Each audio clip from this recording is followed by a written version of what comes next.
If you just got your hands on the H26 Ultra Plus, then this is not the firmware you need to be on.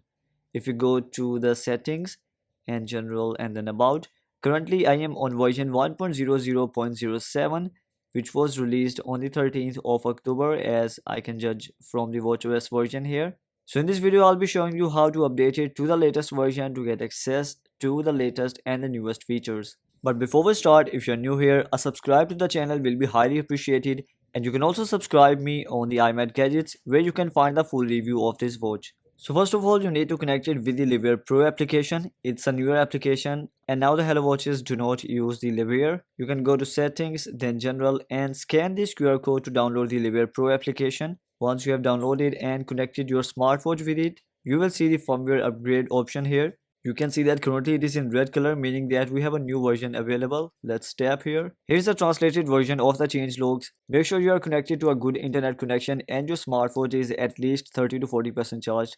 Let's tap on the update now button.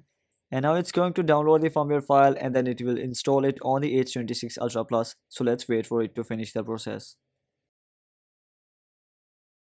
So the installation has finally finished. And you can see that now I'm on a setup screen and it is showing firmware upgrade completed, and let's get started. What's annoying is that we are still not on the latest version. If you go to firmware upgrade, there is still a newer version 1.00.10. So now let's update it to this one. After that, I'm gonna fast forward the process to finally get to the latest version. This was the main purpose of this video, that you might be thinking that after updating it once you will be on the latest version.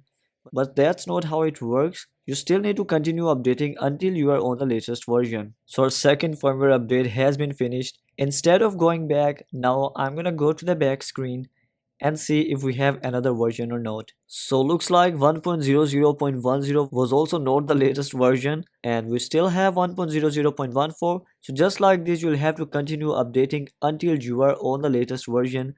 So I'll be back to you once I have finally updated to the real latest version. And finally, the firmware upgrade button is gray and we do not have any more updates.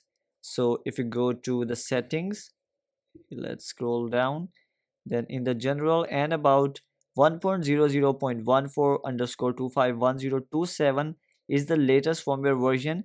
It was released on the 27th of October.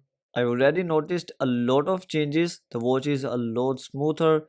Then you might be noticing that we do not have Chinese text at some places. Then if you go to the control center, we have a colored background.